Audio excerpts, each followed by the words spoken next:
Anyway, Marks, yeah, exactly. Well done. Thanks, So tell Mark. me, Marks, I mean, you've been meditating on this. You've heard the preach now. Yes. What's landing in the Spirit right now for you? And what do you feel God has been saying to you? Yeah, so good morning, City Gate, and good morning, everyone. There are a few things that Esther is just like it's your favorite book. It's my favorite book. It's just a book and a story that has walked with me over the years, for so many years. And especially as a woman, like it's someone you can like it's just, finally here's a story on a woman in the Bible, which is very rare for those days. But yeah, there are a few points that I want to point out in terms of Esther and her journey of faith. So when I read her, just contemplate on her and her faith moment of approaching the king, there are a few things that really stands out for me. And the first one is preparation and perseverance. Basically, also we read about her preparation before she is introduced to the king. You know, that whole year of being soaked in myrrh and in incense and all these like perfumes and things. And often we think, oh, wow, wouldn't that be great? Yeah. Like, really, in the year 2020, wouldn't that be nice to go off for a year? Yeah. I'm sure many of you ladies would think, whoa, take me away for a year of beauty treatments. But on the other hand, would we really last a year in beauty treatments? I don't know if I would. I would not. I will enjoy it the first day and the second day, but certainly not for a whole year. And especially for a girl who was an orphan and never had maybe attention on herself, to be taken away at a very young age, I would imagine. Maybe she was 14 or something, and placed in this palace where she's keeping her heritage a secret. She's changed her name, and now suddenly she has to go through this year of preparation to meet the king. I think that's one point in terms of preparation. And then there was the moment before she went to the king, where she spent 3 days fasting, and it says in the Bible, no food and drink. So by the end of 3 days, you're pretty much almost dead. So preparation in approaching the king, and when she's in that moment and she's at the king and her life is saved, because she's expecting to be killed in that moment. She's expecting to be killed. And her life is saved. Yeah. And finally you would think, whew, okay. And the king is there. He's saying, Esther, what do you want? Yeah.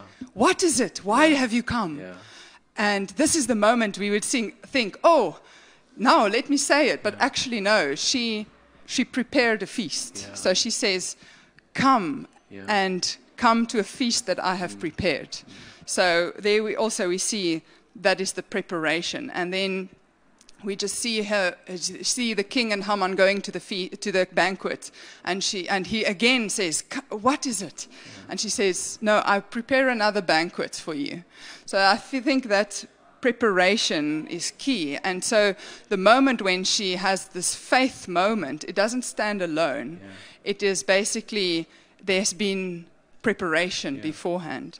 So that is... Let's stop there a bit, because, Margs, I think you understand this thing of preparation well. Let's talk a little bit about your life. Now, just by the way, if you do need some oils and stuff, my wife has got lots of them, because she's been oiling me, Young Living, so you know what? Anyway, I've got oils that seems to be making craze, this whole oil thing. But Margs, preparation. You've been brought up, first you're an athlete, yes, as a junior, and so you trained, but you were also a professional musician. What happened here this morning, and what happens with music, is you can't do what you're doing without preparation. Now, it's funny, we sometimes I feel we understand that in the worldly sense, we think our athletics is good and music's great. But surely when we preach the gospel, surely it's a life lesson, this thing of preparation. And again, we see it in the Bible. So speak a bit just how you feel. I mean, this has been so significant, even from a music perspective, this discipline of preparation. Yeah. So Yeah, I'll paint a picture for you, and I'll compare it with learning to play the cello. So, also here in Esther's story, they don't really give us a lot to go by in that year, what went into that preparation for Esther. But yeah, to compare it to learning a music instrument, for example. So, yes, it was lovely to sit here today and worship and play, be able to play my cello and play it in a level that's, I'm professional, although I don't think I have mastered the instrument yet. Wow. Wow. The one quick story, the biggest cellist, the cellist of all time, the best master of the cello, his name was Pablo Casals. Is he Italian? Pablo? No, he could be South American. Anyway, but he was on his 93rd birthday. Wow. He was best of all time. They asked him, so, Mr. Casals, you've played the cello for 87 years. Why do you still practice? He was known for still practicing at his age of 93. And he said, well, I think I can still learn something. Wow. Look at that. So just to go into preparation of learning an instrument. So I've played the cello for 26 years now. I started when I was 8. But although I could already by then play the piano, play some violin, I had an understanding of music already. And so from the age of 8, I spent 15 years with my teacher. So I would have a one-on-one, 1-hour lesson every week for 15 years. Wow. And this teacher was not just someone who could play the cello. She was the best. She's still the best, one of the best cellists in South Africa. So it's not, I'll just go to anyone. You choose that teacher because she's great or he is great. So I spent 15 years with my teacher, 1-hour lesson, one-on-one. And after my lesson, I would go home. In my early years, you practice for half an hour a day when you're very young. In my in my high school years, I practiced about 2 hours a day, about 6 days a week. And as a student, I practiced between 6 and 8 hours a day, 6 days a week. And just to explain to you, like a concert. So end of my final year exam, I've spent 15 years with this teacher. Your final exam, which is basically for cello performance, setting you up on your career as a performance solo cellist. You play a concert. It's not an exam, it's a concert. So it's a recital. They call it a recital. And it's you and your accompanist. And you play around an hour and 15 minutes of music, and it's all memorized. Wow. Some of it you play with music, but it's all in here. So I chose my pieces about a year before my concert. I spent a year practicing, 6 to 8 hours a day, 1 hour with my teacher. And you prepare in terms of, you practice over and over again. And before that day that you walk on stage, you visualize your concert. You put your cello away. You visualize every note. You go through in your head, and you walk on stage. There's an audience, and you're about to play your concert. Wow. And so you sit down, and the accompanist starts playing your introduction to your first piece. And, your mind it's so stressful. It is just a lot of pressure. And you have no idea if you're going to play right or wrong or stop or whatever. And you just outside, you've got the biggest confidence. Inside, your mind is going like this. And finally, the moment arrives, and it's blank. Yeah. There's nothing. It's black. It's gone. You don't know where your notes are. There's just so much pressure that your mind just went totally blank. Sure. And you're about to play an hour and 15 minutes of music, and you don't know where that is. And finally, you realize, pianist is playing. It's 4 bars before my entry. And you breathe in, and you put your music hands here, and your moment arrives, and you start playing. Wow. And your fingers just go. Yeah. And although you're going in your mind like, where's this music? What's next? Your fingers just know the way, because you've spent a whole year. And a few bars would go past, and you panic totally inside your head. Outside, you're like, I'm doing this. Inside you go like, ah! But your fingers just know the way. And once your mind kicks in, it's like the Lord just brings it back to you, and you can just relax, and you can just, all those notes, the passages that are difficult, you know, you've played so many times over and over again. You've practiced them bar per bar, slow, fast, any type of rhythm that you can think of. But today, you're just enjoying it. And you play your absolute heart out. Yeah.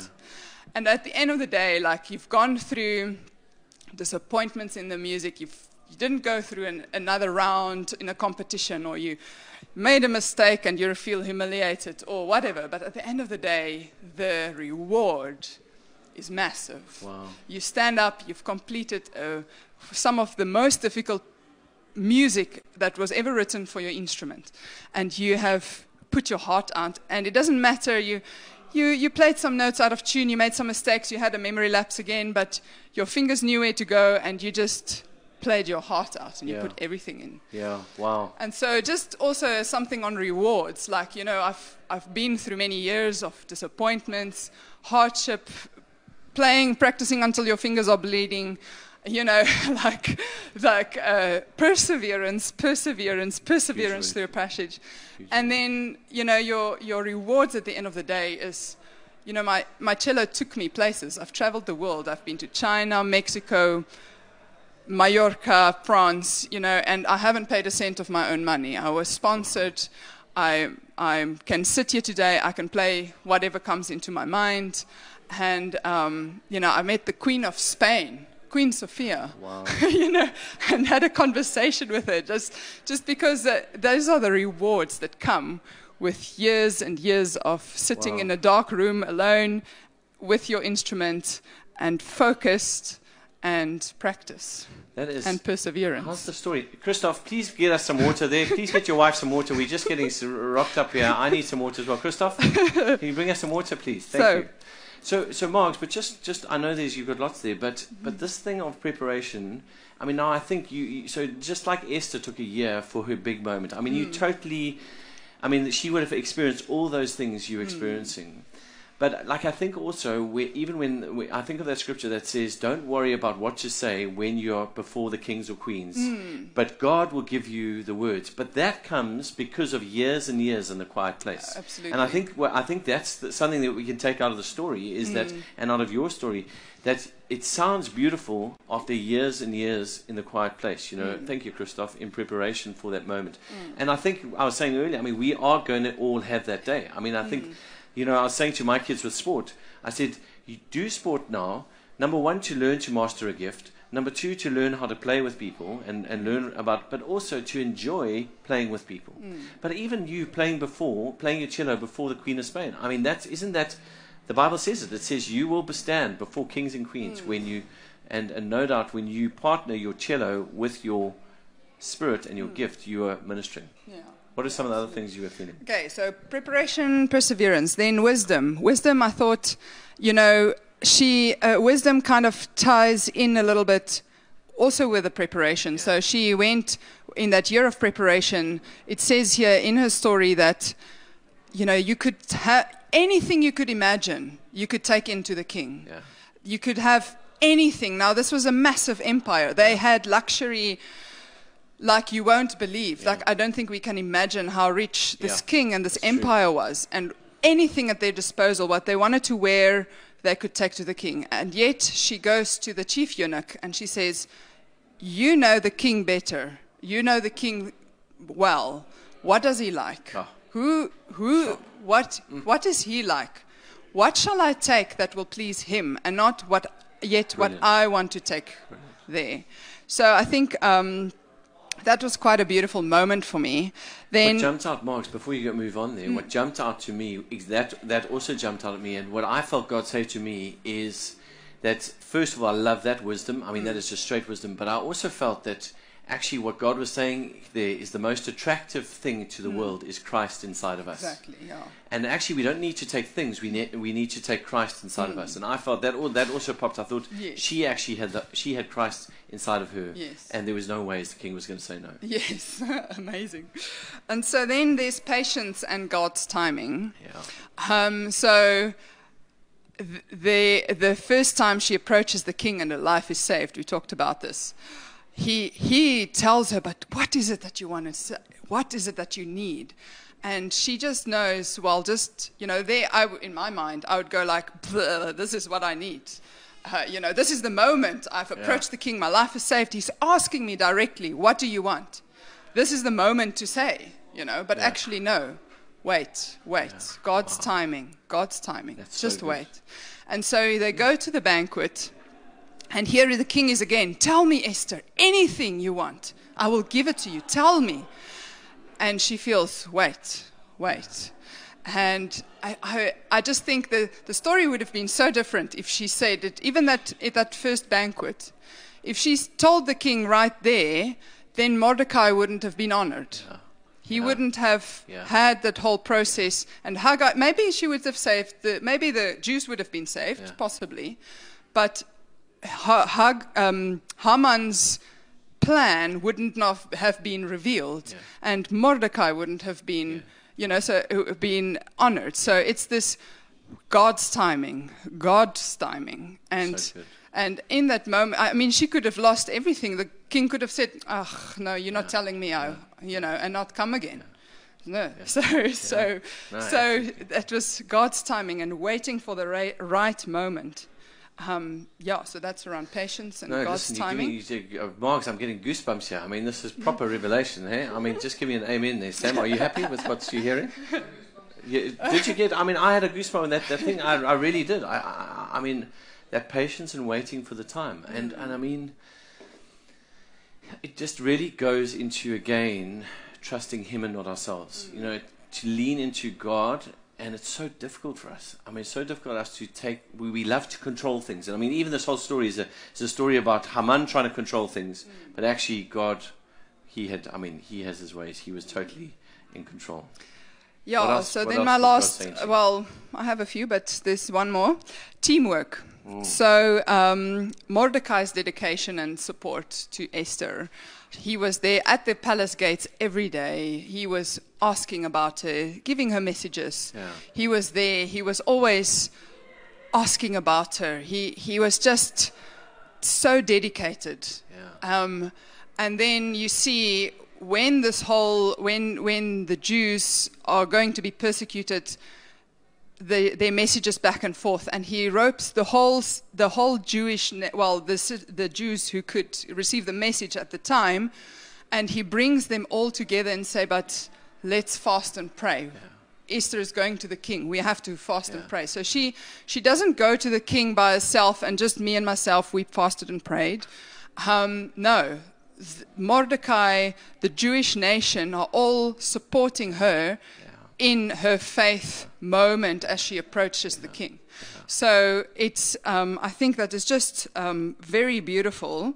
So I just feel that in our lives we are meant to be together. We are meant to walk our faith journeys together, and and just the dedication of it's a 3-day fast, water, no drink, no food.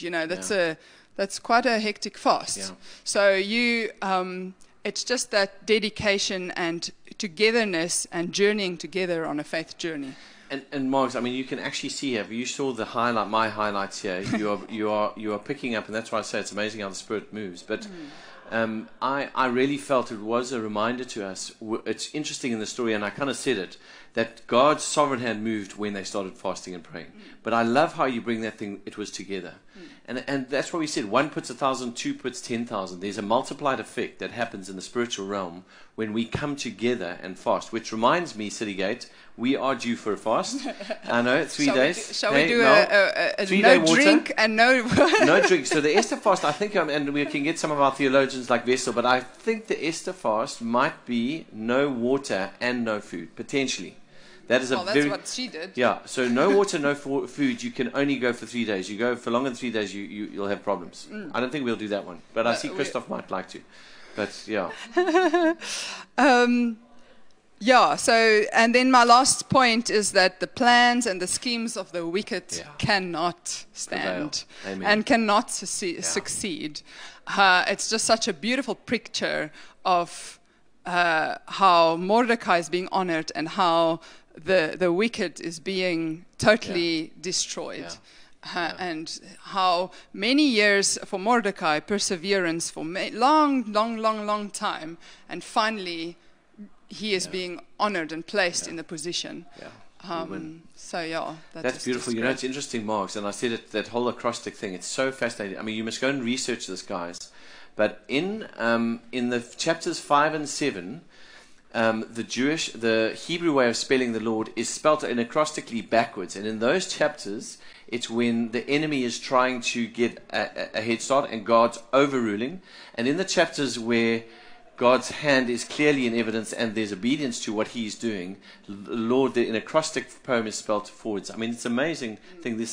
What's in this text is phenomenal. That's one of the reasons, even though they don't mention Esther, God in the story, both in Solomon, Book of Solomon, and here, the Lord's hand was clearly over this whole chain of events. The one thing as well, Margs, I felt, was also just that night where the king was awake. And I think we must take note sometimes when we feel like we can't sleep. Psalm, it even says in the Psalms here, it says, Psalm 16:71 says, I will praise the Lord who counsels me, even at night my heart he instructs me. And I think sometimes it's insomnia and we just got to ask God for sleep. But there are other times that honestly we need, that God actually wants to instruct us at night, especially when you start having children.